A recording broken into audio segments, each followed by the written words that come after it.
Hello, une fois de plus, bonjour. Oui, je vais vous donner un peu ma petite pensée sur un phénomène que nous vivons depuis ces dernières années. Ce phénomène on voit de plus en plus naître sur les réseaux sociaux des personnes qui s'appellent des coachs. Des personnes qui s'appellent des coachs et qui sont le plus souvent là pour nous soutirer de l'argent par-ci, par-là.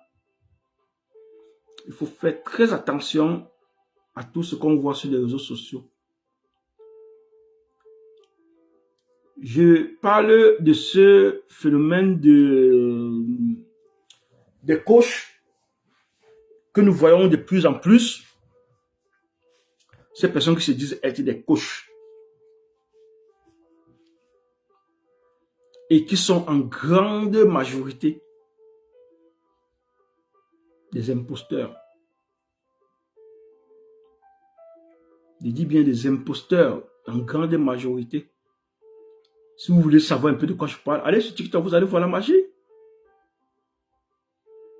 Une personne a regardé quelques vidéos YouTube, maîtrise un petit process dans un domaine, et après un mois, se proclame coach.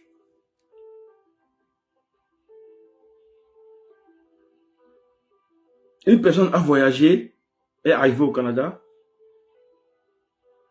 après 3 mois, pendant les 3 mois qu'elle n'avait pas de travail, s'est abreuvée, parce qu'avec la connexion Internet ici, a eu beaucoup de connaissances concernant l'immigration. Après les 3 mois, devient subitement consultant en immigration. Waouh! Waouh!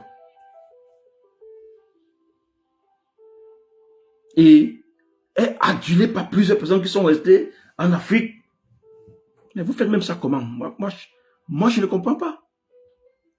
Tu étais avec une personne à Douala, avec un ami à Douala.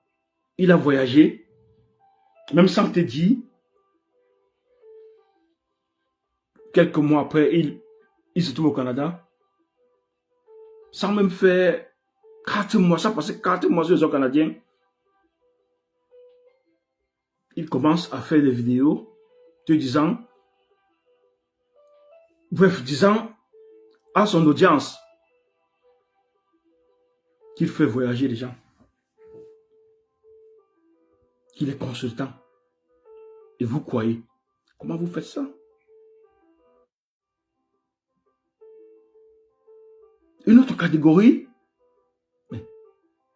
une femme ou un homme qui ne s'est jamais marié, qui ne connaît rien du mariage, fait comment pour se proclamer, pour dire qu'elle est coach matrimoniale? Vous faites ça comment?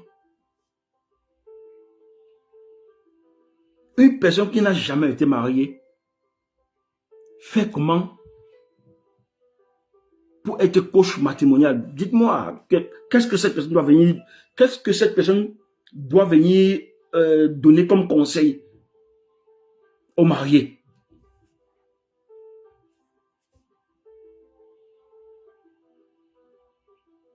Je n'arrive pas à comprendre ça. Un technicien qui est allé sur un champ, qui a travaillé sur plusieurs chantiers, a fait la menuiserie, et qui n'a pas une formation, peut-être académique, un diplôme, fait comment pour être coach dans le domaine de la menuiserie? Parce que moi, je crois au moins que une personne qui est allée à l'école qui a peut-être eu un BTS, a suivi certains cours de dessin, a peut-être fait les dessins, comparativement à cette personne qui a appris sur le tas.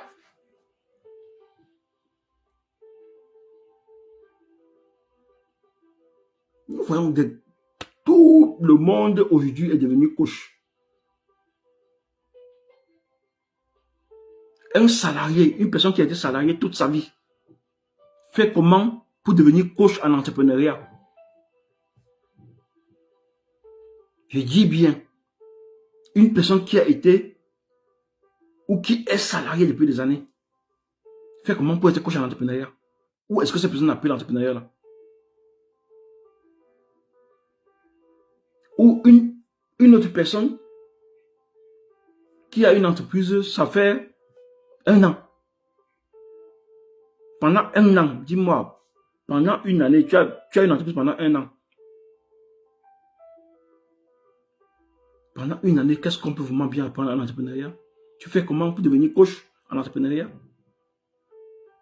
Jusqu'à te proclamer que tu vas former des gens dans le domaine de l'entrepreneuriat. Tu fais comment?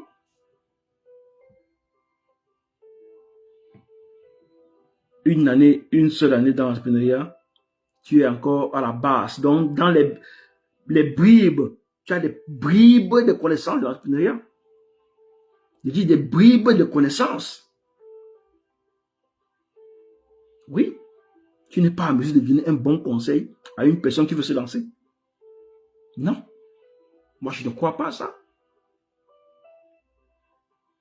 Nous savons tous que la conjoncture actuelle, la situation économique actuelle des pays dans lesquels nous vivons, que ce soit ici, que ce soit en Afrique, a fait à ce que nous sommes tous à la recherche de l'argent. Nous sommes tous à la recherche de l'argent. Mais ce n'est pas parce qu'on cherche l'argent qu'on doit vendre ce qui n'existe pas. On doit vendre ce qui n'existe pas. Avant de dire que je suis coach dans tel domaine,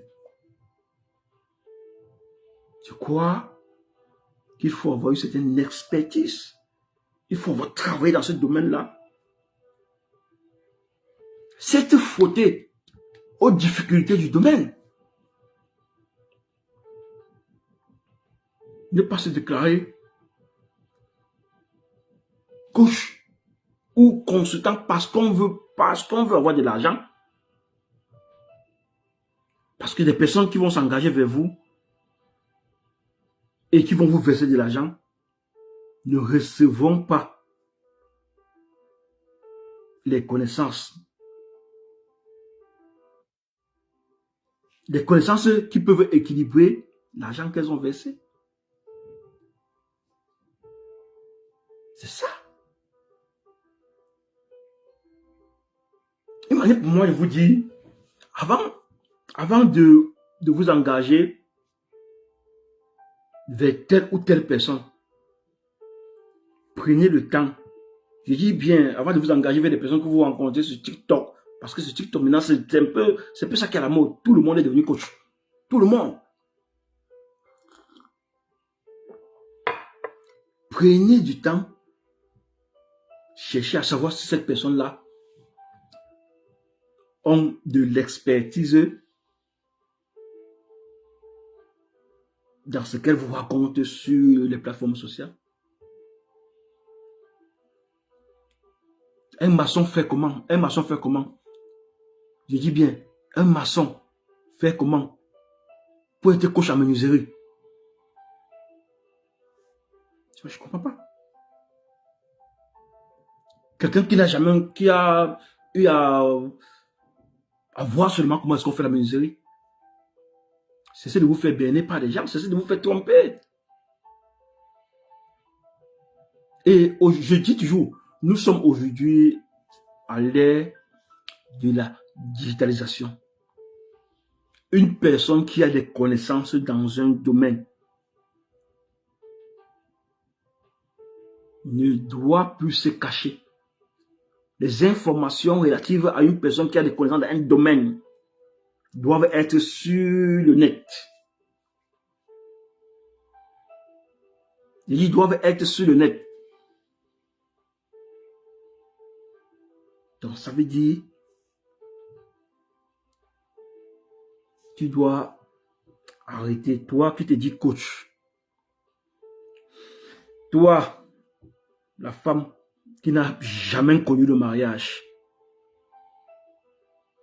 Toi, la femme qui ne s'est jamais mariée et qui te dit coach matrimonial là. Je te pose la question. Quel conseil tu donnes aux couples qui viennent vers toi? Qu'est-ce que tu connais du mariage? Ou est-ce que tu as déjà goûté le mariage?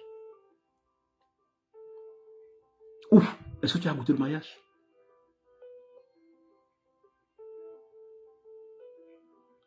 Allez écouter des vidéos sur YouTube et lire des livres. Je ne crois pas que ça fait de toi un coach matrimonial. Non. Non. Non. Si tu n'as jamais été marié, tu ne peux pas être coach matrimonial. Non. Qu'est-ce que tu connais du mariage? Toi qui n'as jamais créé une entreprise, toi qui n'as jamais managé même une petite boutique, toi qui n'as jamais managé même une maison, je dis une maison avec, donc ça veut dire une famille, qui n'a jamais managé une femme et des enfants, tu fais comment? Tu fais comment pour être coach à l'entrepreneuriat? Ce sont de nous faire bénir. Ce sont de tromper les autres. Ce sont de tromper les autres, ce sont de nous faire bénir. Merci et bonne journée.